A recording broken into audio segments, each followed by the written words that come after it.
Praise the Lord. प्रभू येशू ख्रिस्ताच्या गोड, महान, सुंदर, सामर्थ्यशाली नावामध्ये पुन्हा एकदा तुम्हा सगळ्यांना सलाम. पुन्हा एकदा परमेश्वराची काही वचनं घेऊन मी तुमच्या समोर आलोय.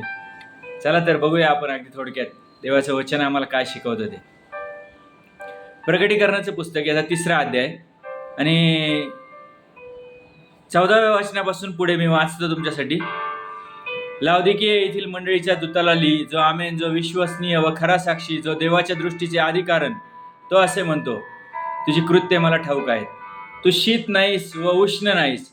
तू शीत किंवा उष्ण असतास तर बरे होते, पण तू असा नाहीस, कोमट आहेस, म्हणजे उष्ण नाहीस, शीत नाहीस. म्हणून मी तुला आपल्या तोंडातून ओकून टाकणार आहे. मी श्रीमंत आहे, मी धन मिळवले आहे व मला काही उणे नाही असे तू म्हणतोस, पण तू कष्टी, दीन, दलिद्री, आंधळा व उघडा वागडा आहेस हे तुला कळत नाही. म्हणून मी तुला मसलत देतो की श्रीमंत होण्यासाठी तू अग्नीने शुद्ध केलेले सोने माझ्यापासून विकत घे. तुझी लज्जास्पद नग्नता दिसण्यात येऊ नये म्हणून नेसावयास शुभ्र वस्त्र विकत घे. आणि तुला दृष्टी यावी म्हणून डोळ्यात घालण्यास अंजन विकत घे. Praise the Lord. देवाचं वचन आम्हाला इथे काय सांगत आहे. सुरुवातीला तर जो विश्वसनीय व खरा साक्षी, जो देवाच्या दृष्टीचे अधिकारण, तो असे म्हणतो. हे प्रकटीकरण योहानाने पात्मस नावाच्या बेटावरती लिहिले, जिथे त्याला निर्जन ठिकाणी त्याला आणून टाकण्यात आलं होतं. उकळत्या तेलातून काढल्यानंतर त्या तेलामध्ये तो मरण पावला नाही म्हणून त्याला त्या पात्मस नावाच्या बेटावरती आणून टाकण्यात आलं. आणि त्या बेटावरती परमेश्वराने योहानाला जे प्रकटीकरण दिले, ते प्रकटीकरणाचं हे पुस्तक आहे. आणि त्याच्यामध्ये लावदिकीय इथल्या मंडळीसाठी काय लिहायला सांगितलं होतं आणि त्याच मंडळींपैकी आम्ही आहोत का, आज आम्हाला त्या गोष्टींचा विचार करायचा आहे. तो असं म्हणतो की तुझी कृत्य मला ठाऊक आहेत. तू शीत नाहीस व उष्ण नाहीस. तू शीत किंवा उष्ण असतास तर बरे होते. शीत म्हणजे थंड, आणि त्याचं वचन आम्हाला असं सांगते की तू थंड पण नाहीयेस आणि तू गरम पण नाहीयेस, कोमट अशा परिस्थितीमध्ये आहेस. आता ज्यावेळेला आम्ही थंडपणाचा विचार करतो, त्यावेळेला जर आम्ही उष्णता असेल, उन्हाळा असेल, तर आम्हाला बाहेरून आल्या गार पाणी जर प्यायला मिळालं तर कितीतरी छान वाटतं, बरं वाटतं. त्याच वेळेला आम्ही जर थंडीच्या सीझनमध्ये असू तर आम्हाला असं होतं की कधी पहिले एकदाच गरम गरम चहा, गरम कॉफी आम्हाला काहीतरी असं प्यायला मिळेल. थंडपणामुळे देखील आम्हाला एक प्रकारची रिफ्रेशमेंट मिळते आणि गरमपणामुळे देखील आम्हाला एक प्रकारची रिफ्रेशमेंट मिळते. पण या ठिकाणी जर आम्ही पाहिलं तर थंड त्या व्यक्तींना म्हणूया आपण की जे देवाला ओळखतच नाहीत किंवा जे विधर्मी आहेत असं आपण म्हणूया. आणि उष्ण आपण त्या लोकांना म्हणूया जे देवासाठी समर्पित आहेत, देवाला ज्यांनी आपलं जीवन दिलेलं आहे, देवासाठी ते प्रत्येक एक गोष्ट करायला नेहमी तयार असतात, देवाचा गौरव करण्यामध्ये ते नेहमीच अग्रेसर असतात, ज्यांना बॉर्न अगेन असं म्हटलं जातं आजच्या दिवसांमध्ये. नव्याने जन्म झालेले लोक, विश्वासणारे लोक. आणि बायबल आम्हाला इथं असं सांगते की तू शीत नाहीस व उष्ण नाहीस. तू शीत किंवा उष्ण असतास तर बरे होते, पण तू तसा नाहीस, तू कोमट आहेस. आणि पुढे तो असं म्हणतो, म्हणून मी तुला आपल्या तोंडातून ओकून टाकणार आहे. काय म्हणतोय परमेश्वराचं वचन?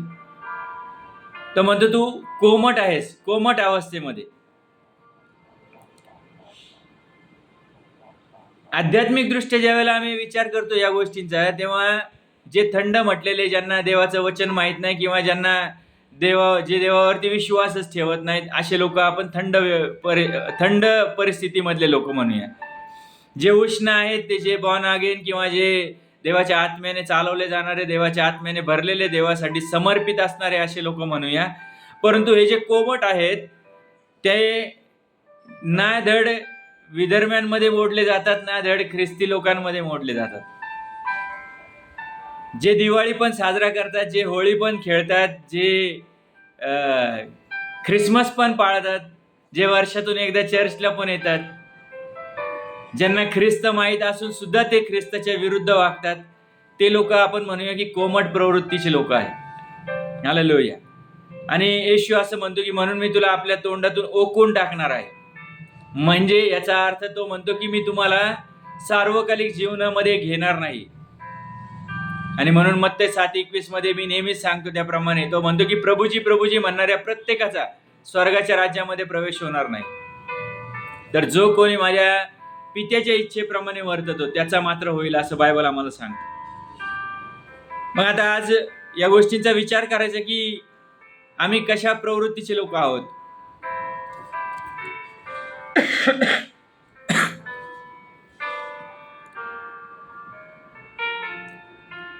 कोमट असणारे लोक दर रविवारी कदाचित चर्चला जातील, परंतु देवाची स्तुती करणार नाहीत, देवाची आराधना करणार नाहीत.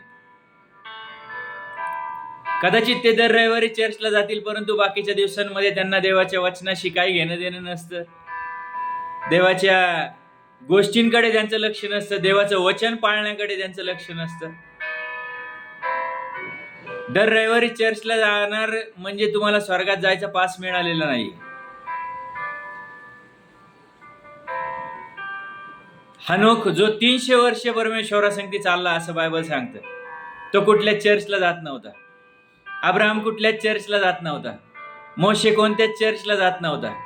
Praise the Lord.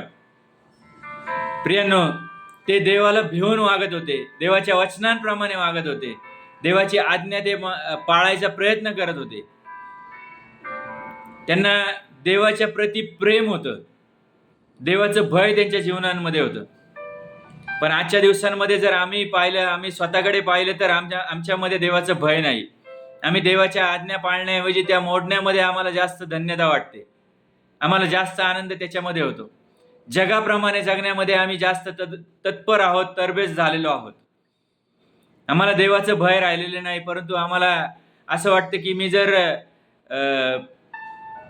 फाटकी जीन घातली नाही किंवा मी अंग प्रदर्शन केलं नाही, छोटे छोटे कपडे जर घालून मी बाहेर फिरलो नाही किंवा फिरले नाही, तर लोक मला म्हणतील काय जुन्या जमान्यातली आहे का, जुन्या जमान्यातला व्यक्ती आहेस का. आम्ही आजच्या दिवसांमध्ये असे विचार करत आहोत. लोकांनी आम्हाला मॉडर्न म्हटलं पाहिजे, लोकांनी आम्हाला छान म्हटलं पाहिजे, याच्याकडे आमचं जास्त लक्ष लागले. परंतु बायबल आम्हाला इथं असं सांगतं, परमेश्वर म्हणतो की तू शीतही नाहीस आणि उष्णही नाहीस, कोमट पाणी आहे. कोमट जे गुळणा करण्यासाठी वापरलं जातं किंवा उलटी करण्यासाठी ज्याच्यातून औषध दिलं जातं, तसं ते कोमट पाणी.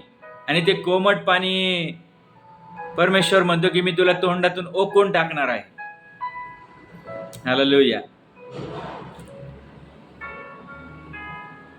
ज्यांना देवाशी काहीच घेणं देणं नाही, अशा प्रकारचे कोमट लोक आहेत, जे फक्त दिखावा करणारे असतील, जे धार्मिकतेचा मुखवटा घातलेले लोक असतील, धार्मिकतेचा मुखवटा घालून फिरवणारे मिरवणारे लोक, ते जे प्रत्येक सभेला अटेंड करतील, ज्यांना सगळीकडच्या मीटिंग्स अटेंड करण्यामध्ये आनंद वाटतो, ज्यांना पास्टरांच्या जवळ राहण्यामध्ये आनंद वाटतो. चांगली गोष्ट आहे, पास्टरांच्या जवळ असणं वाईट नाहीये, परंतु काही लोकांना फक्त चापलुसी करायची सवय असते. त्यांना देवाशी काही घेणं देणं नसतं. जसं इस्रायल लोक होते, त्यांना देवाशी काही घेणं देणं नव्हतं, फक्त त्यांना आशीर्वाद हवे होते. तसे काही लोक आजच्या दिवसांमध्ये आहेत, ज्यांना देवाशी काही घेणं देणं नाही, परंतु आम्ही मिटिंगा भरवतो, आम्ही मिटिंग अटेंड करतो, आम्ही ह्या मिटिंगला गेलो, आम्ही त्या मिटिंगला गेलो, आम्ही पंजाबला गेलो, आम्ही अमेरिकेला गेलो, आम्ही दुनियात सगळीकडे फिरलो, परंतु देव काय आम्हाला भेटला नाही. मोठी शोकांतिका आहे, मोठी दुःखाची गोष्ट आहे ही आमच्या जीवनामध्ये. पुढे बायबल आम्हाला असं म्हणतं 17व्या वचनामध्ये, मी श्रीमंत आहे, मी धन मिळवले आहे व मला काही उणे नाही असे तू म्हणतोस, पण तू कष्टी, दीन, दरिद्री, आंधळा व उघडावागडा आहेस हे तुला कळत नाही. हे वचन फार महत्वाचं आणि फार इम्पॉर्टंट आहे. आम्ही म्हणतो की मी कष्ट केले तर मी खाईल, मी कष्ट केले तरच मी जगणार आहे, माझ्या पैशाच्या द्वारे मी हे सगळं उभं केलंय, मी हे उभं केलंय, मी ते उभं केलंय, मी प्रॉपर्टी घेतली, मी बंगला बांधला, मी गाड्या घेतल्या. बायबल आम्हाला इथं असं म्हणतं, परमेश्वर म्हणतो की तू कष्टी, दीन, दरिद्री, उघडा वागडा आणि आंधळा आहेस हे तुला समजत नाही. बायबल आम्हाला असंही म्हणते की तू जगातील सगळं काही कमवलं, परंतु आत्म्याचा नाश झाला तर तू काय कमवलंस? आम्ही पैसा पैसा करत आज पैशाच्या पाठीमागे लागलोय. मी मागच्या वेळेस सांगितलं, मागच्या रविवारी, आम्ही आमच्या पैशाने सार्वकालिक जीवन विकत घेऊ शकणार नाही प्रियांनो. आम्ही आमच्या पैशाने आमच्या पापाचा डाग धुवू शकत नाही. आम्ही आमच्या पैशाने जिवंत देवाला विकत घेऊ शकत नाही. आम्ही आमच्या पैशाने, आमच्या प्रॉपर्टीच्या द्वारे आम्ही परमेश्वराने देऊ केलेली पापांची क्षमा विकत घेऊ शकत नाही. त्यासाठी तुम्हाला झुकावं लागेल, पश्चाताप करावा लागेल, देवाच्या जवळ यावं लागेल. हालेलुया. तो म्हणतो की तू कष्टी, दीन, दलिद्री, आंधळा व उघडा वागडा आहेस हे तुला कळत नाही. काय करता तुम्ही? तुमच्या पैशाने काय घेऊ शकता? चांगले ड्रेस घालून फिरू शकता, मिरू शकता, चांगल्या गाड्यांमध्ये बाहेर फिरायला जाऊ शकता, चांगलं घर, चांगला बंगला बांधून त्याच्यामध्ये राहू शकता. याच्या व्यतिरिक्त काय करू शकता? ज्या वेळेला श्रीमंत व्यक्ती येशूकडे येतोय त्यावेळेला तो म्हणतो की मी सार्वकालिक जीवन मिळवण्यासाठी, वतन म्हणून मिळवण्यासाठी मला काय करायला पाहिजे? आणि येशू त्याला म्हटला की जा, आहे नाही ते सगळं विकून टाक आणि माझ्या पाठीमागे ये. आहे नाही ते सगळं विक, गोरगरिबांमध्ये वाट दे आणि तू माझ्या पाठीमागे ये. आणि तो निराश होऊन, खिन्न होऊन तिथून निघून गेला असं सांगितलं. त्याचा सगळा जीव पैशांमध्ये होता. त्याने येशूला नाकारलं. त्याने येशूच्या मागे चालणं पसंत करण्याऐवजी पुन्हा त्या श्रीमंतीमध्ये जाऊन राहणं त्याने योग्य मानलं. आज तुम्ही आणि मी पण असंच काही करत आहोत काय? आम्ही येशूला नाकारत आहोत काय? बायबल आम्हाला इथं असं सांगते की तू कष्टी, दीन, दलिद्री, आंधळा व उघडा वागडा आहेस हे तुला कळत नाही. आम्ही म्हणतो मी श्रीमंत आहे, मी धन मिळवलं, मी हे कमवलं, मी ते कमवलं, मी या कंपनीत, मी त्या कंपनीत, मी IT मध्ये, मी एअरफोर्स मध्ये. तुम्ही जिथे कुठे असाल, उच्च पदावरती असाल, देवाला धन्यवाद, देवाला गौरव. तुम्ही भरपूर धन कमवत असाल, देवाला धन्यवाद. परंतु मला सांगू द्या, तुमच्याकडे असणारं धन हे आशीर्वादाचं कारण आहे किंवा हेच आशीर्वाद आहे हे म्हणणं अतिशय चुकीचं आहे. कारण बायबलमध्ये ज्या वेळेला आम्ही पाहतो, पेत्राला प्रभू येशू ख्रिस्ताने ज्या वेळेला काहीच मिळालं नाही त्यावेळेला तो पेत्राला येशू म्हटला की चल, मी सांगतो तिथं गळ टाक, तुझं जाळं सोड. आणि ज्या वेळेला त्याने पुन्हा एकदा जाळं टाकलंय त्यावेळेला ते जाळं फाटायला लागलं. इतक्या प्रमाणामध्ये त्याला मासे मिळाले. त्याला दुसरे लोक बोलवावे लागले, दुसरी होडी बोलवावी लागली आणि दुसऱ्या जहाजामध्ये ते मासे त्यांना काढून घ्यावे लागले. परमेश्वराने इतकं त्याला आशीर्वादित केलं. परंतु त्याच वेळेला प्रभू येशू ख्रिस्त त्याला म्हटलं की तू आता माझ्या पाठीमागे ये, मी तुला माणसे धरणारा करणार आहे. आता मासेमारी बंद करून टाक.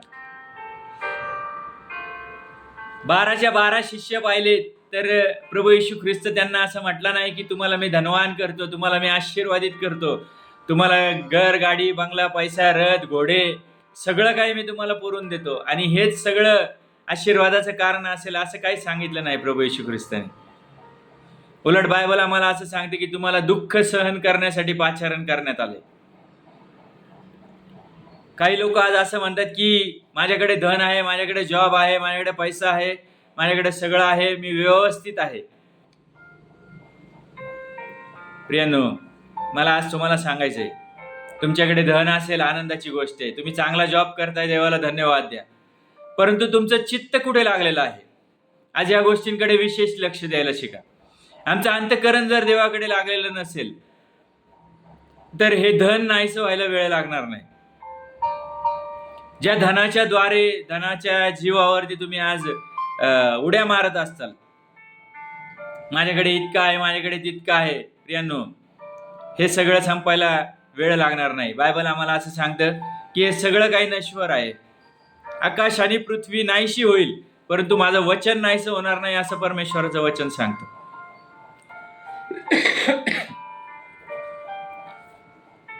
तो म्हणतो मी श्रीमंत आहे, मी धन मिळवले आहे व मला काही उणे नाही असे तू म्हणतोस, पण तू कष्टी, दीन, दलिद्री, आंधळा व उघडा आगडा आहेस हे तुला कळत नाही. आणि म्हणून तो पुढे असं म्हणतो, म्हणून मी तुला मसलत देतो की श्रीमंत होण्यासाठी तू अग्नीने शुद्ध केलेले सोने माझ्यापासून विकत घे. Praise the Lord. तर अग्नीने शुद्ध केलेलं हे सोनं परमेश्वरापासून कसं घ्यायचं? तुझी लज्जास्पद नग्नता दिसण्यात येऊ नये म्हणून नेसावयास शुभ्र वस्त्र विकत घे. कुठं विकत मिळतील आता हे वस्त्र? हे शुद्ध केलेले सोनं कुठे मिळणार आहे? लुकरूची वर्तमानात 4 अध्याय आणि 18 वचन आम्हाला असं म्हणतं, येशू म्हणतो, परमेश्वराचा आत्मा माझ्यावर आला आहे, कारण दिनास सुवार्ता सांगण्यास त्याने मला अभिषेक केला. त्याने मला पाठवले आहे ते अशासाठी की धरून नेलेल्यांची सुटका व आंधळ्यास पुन्हा दृष्टीचा लाभ यांची घोषणा करावी. ठेचले जात आहेत त्यास सोडून पाठवावे. Praise the Lord. देवाचा आत्मा प्रभू येशू ख्रिस्तावरती आला होता. कशासाठी? दिनास सुवार्ता सांगण्यासाठी, धरून नेलेल्यांची सुटका करण्यासाठी, आंधळ्यांना दृष्टी मिळावी म्हणून, आणि जे ठेचले जात आहेत त्यांना सोडवण्यासाठी. जे देवाच्या जवळ नाहीयेत, ज्यांना सैतानाने पकडून ठेवलंय, जे अंधकाराच्या शक्तीच्या अधीन आहेत, अशा लोकांची सुटका करण्यासाठी, जे गोरगरीब आहेत, जे सैतानाच्या पाशामध्ये अडकलेले आहेत, अशांची सुटका करण्यासाठी प्रभू येशू ख्रिस्तावरती देवाचा आत्मा उतरून आला होता. तोच पवित्र आत्मा प्रेषित 1:8 मध्ये असं म्हटले की पवित्र आत्मा तुमच्यावरती येईल आणि तुम्हाला सामर्थ्य प्राप्त होईल. तोच पवित्र आत्मा 120 जणांवरती त्या माडीवरच्या खोलीमध्ये उतरून आला आणि त्यांनी जगाची उलटापालट केली असं सांगितलं. आणि तोच इथं आम्हाला असं सांगतो की श्रीमंत होण्यासाठी तू अग्नीने शुद्ध केलेले सोने माझ्यापासून विकत घे. तोच तो पवित्र आत्मा आहे. आणि तो जर हवा असेल तर नवीन जन्म घ्यावा लागेल, पश्चाताप करावा लागेल. Praise the Lord.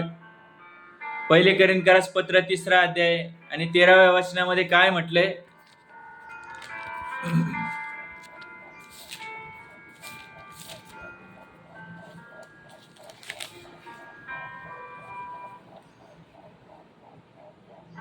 घर बांधणाऱ्या प्रत्येकाचे काम उघड होईल. तो दिवस जे उघडकीस आणेल, कारण तो अग्नीसह प्रगट होईल आणि प्रत्येकाचे काम कसे आहे याची परीक्षा या अग्नीनेच होईल. अग्नी, बायबल आम्हाला अग्नीविषयी सांगतंय. रूह के शोले लपक लपक जब आएंगे, बंधन सारे टूट के गिर जाएंगे. हालेलुया. आम्ही गीत गातो. ते पवित्र आत्म्याच्या अग्नीचा जो गोळा आहे तो ज्या दिवशी आमच्या जीवनामध्ये येईल त्या दिवशी सगळी बंधनं तुटली जातील असं तो गीतकर्ता म्हणतो. काय आम्ही त्या अग्नीसाठी तयार आहोत का? पवित्र आत्मा एक अग्नी आहे प्रियांनो, जो आमच्या जीवनातली सगळ्या प्रकारची अशुद्धता जाळून भस्म करायला समर्थ आहे. जो आमच्या जीवनामध्ये नको असणाऱ्या गोष्टी आहेत त्या दूर करायला तो समर्थ आहे. काय त्या पवित्र आत्म्यासाठी आम्ही तयार आहोत का? तो अग्नीने शुद्ध केलेले सोने माझ्यापासून विकत घे. तुझी लज्जास्पद नग्नता दिसण्यात येऊ नये म्हणून नेसावयास शुभ वस्त्र घे. Praise the Lord. प्रकटीकरणाच्या पुस्तकामध्ये 19व्या अध्यायात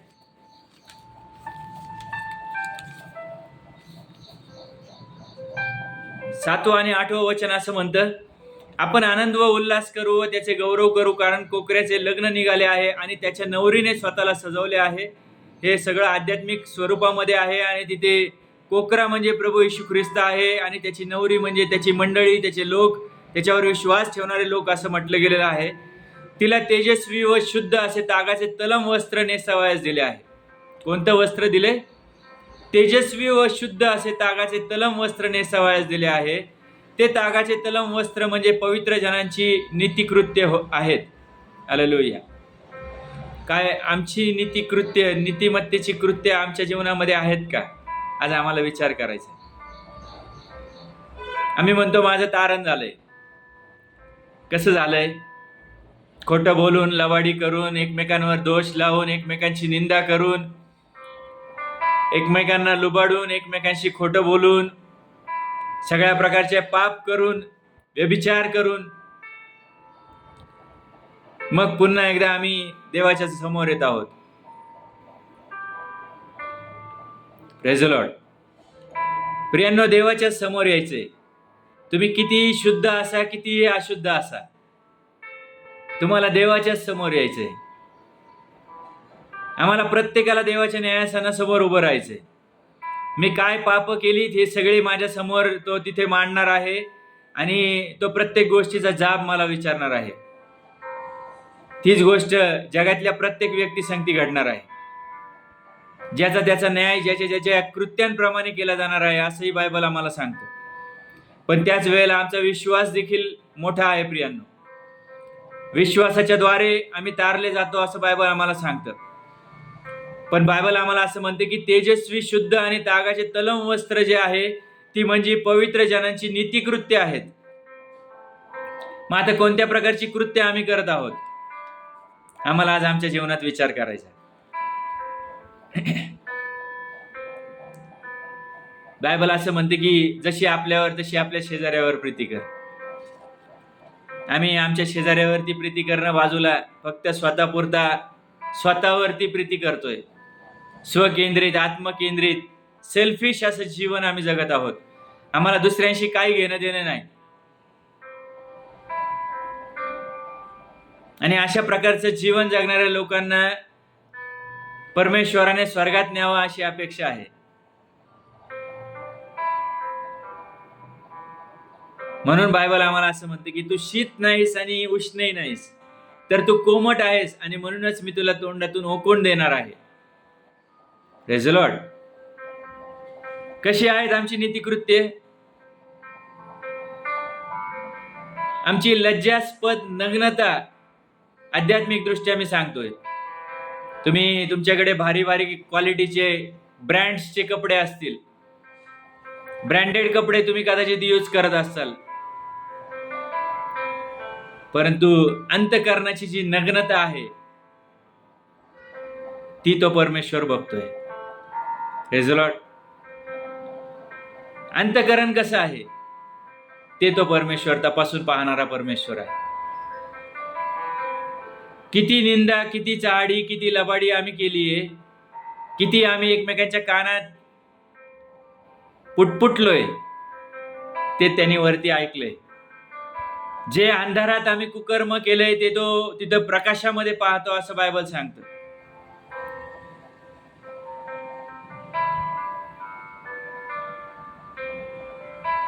प्रियांनो, जे आम्ही कानात कुजबुजतो ते तो धाब्यावर ऐकतो असं बायबल आम्हाला सांगतं.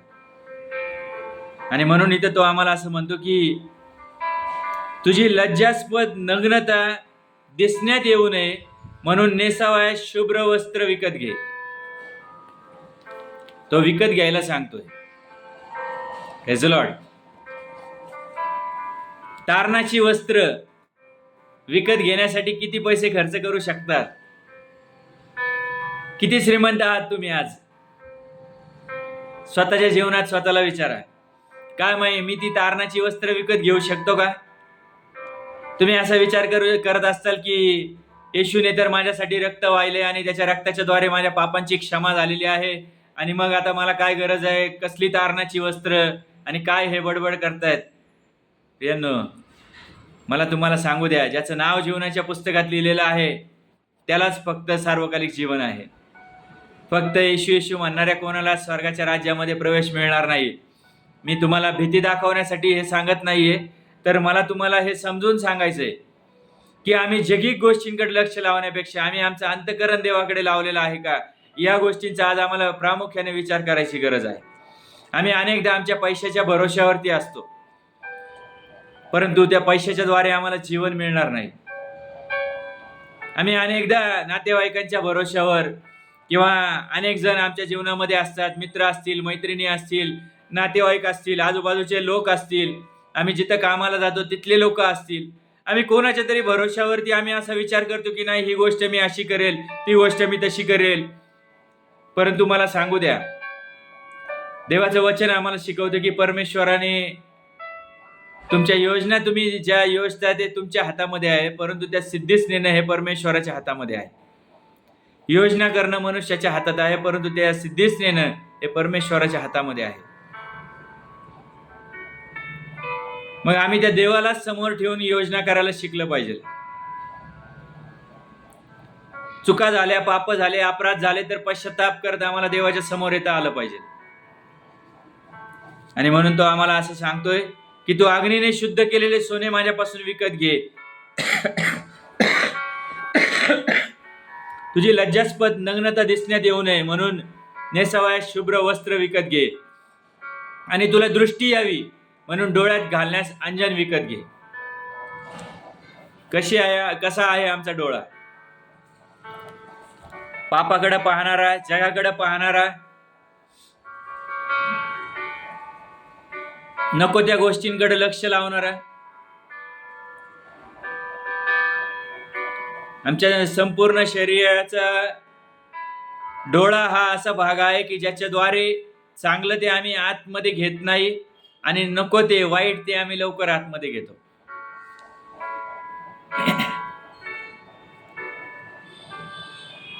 परंतु आज आम्हाला आमच्या जीवनामध्ये विचार करायचा, आम्ही शीत आहोत, उष्ण आहोत. लावदिकिया मधले लोक स्वतःच्याच दृष्टिकोनातून ते खूप धार्मिक समजत होते. लावदिकिया मधले लोक स्वतःला धार्मिक, पापविरहित आणि श्रीमंत असे समजत होते. आणि म्हणून विशेषतः लावदिकिया मधल्या मंडळीला परमेश्वराने हे लिहायला सांगितलं योहानाला की तुझी कृत्य ठाऊक आहेत, तू शीत नाहीस व उष्ण नाहीस. तू शीत किंवा उष्ण असतास तर बरे होते, परंतु तू कोमट आहेस. तू स्वतःच्याच दृष्टीने स्वतःला धार्मिक समजू नको, असंही बायबल आम्हाला शिकवतो.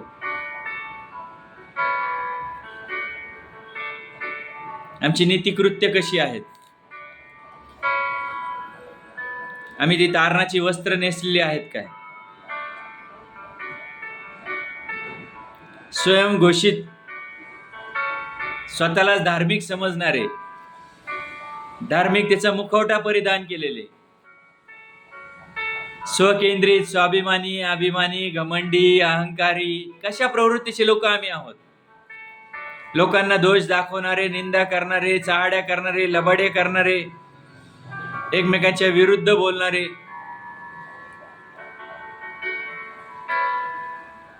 आम्हाला कसं असायला हवंय? त्या पवित्र आत्म्याच्या अग्नीने भरलेले, ती तारणाची वस्त्र परिधान केलेले.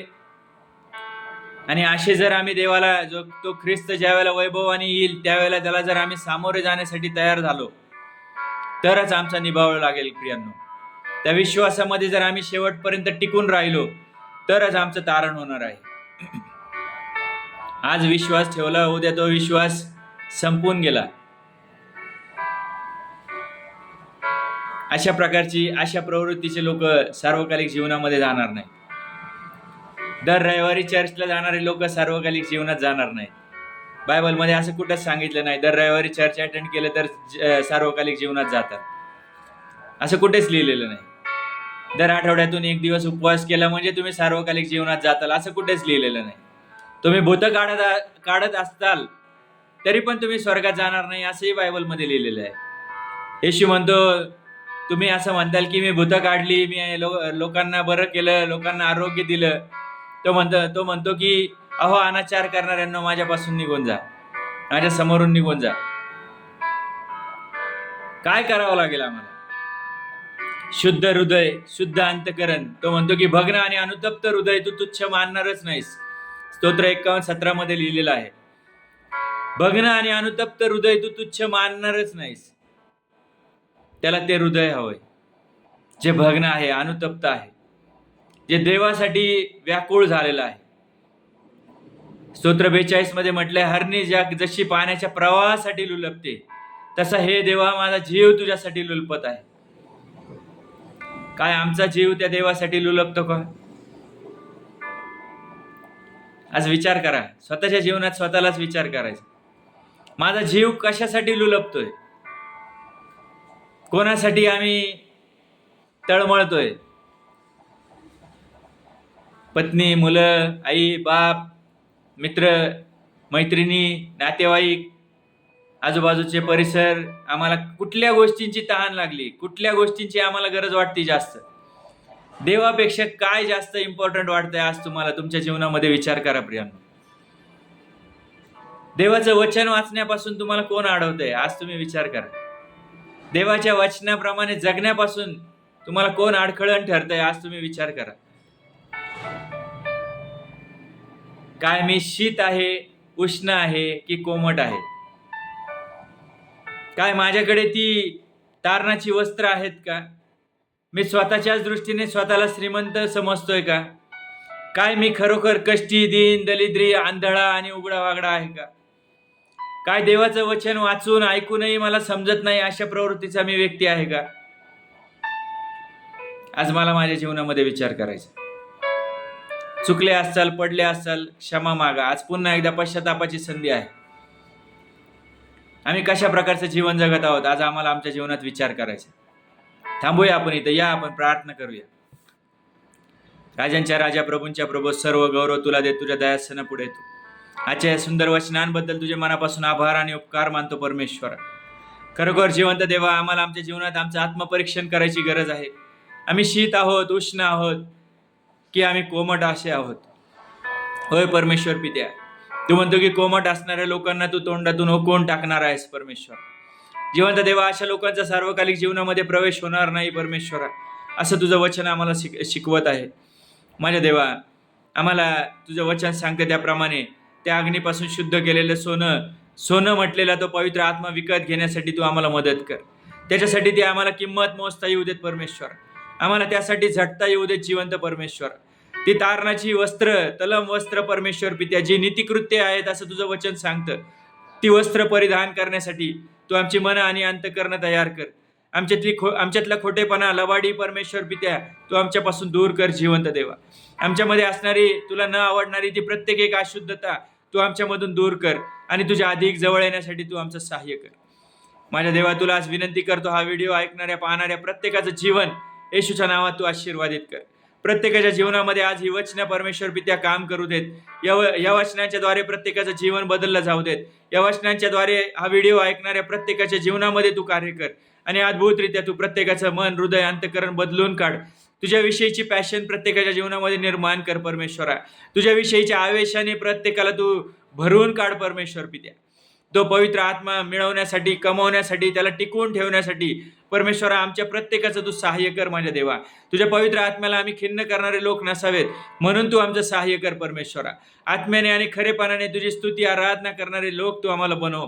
तुझ्या जवळ राहणारे लोक तू आम्हाला बनव. तुला शोधणारे आणि परमेश्वर पित्या तुझ्यापासून आशीर्वाद प्राप्त करणारे लोक तू आम्हाला बनव. माझ्या देव, मी तुला आज विनंती करतो, आमच्या प्रत्येकाच्या अपराधांची तू आम्हाला क्षमा कर आणि आम्हाला प्रत्येकाला येशूच्या नावामध्ये तू आज आशीर्वादित कर, अशी आज विनंती आणि प्रार्थना करतो. हा व्हिडिओ पाहणाऱ्या, ऐकणाऱ्या प्रत्येकाचं जीवन तुझ्या पवित्र हातात घे. प्रत्येकाचे प्रश्न, समस्या, अडी अडचणी, संकट, सगळ्या प्रकारचे रोग, आजार, विकार मी आज येशूच्या नावामध्ये बांधून टाकतो परमेश्वरा.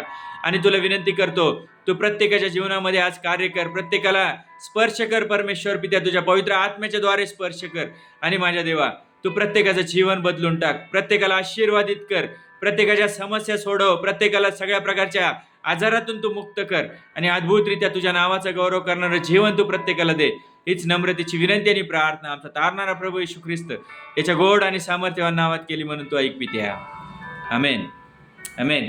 Praise the Lord.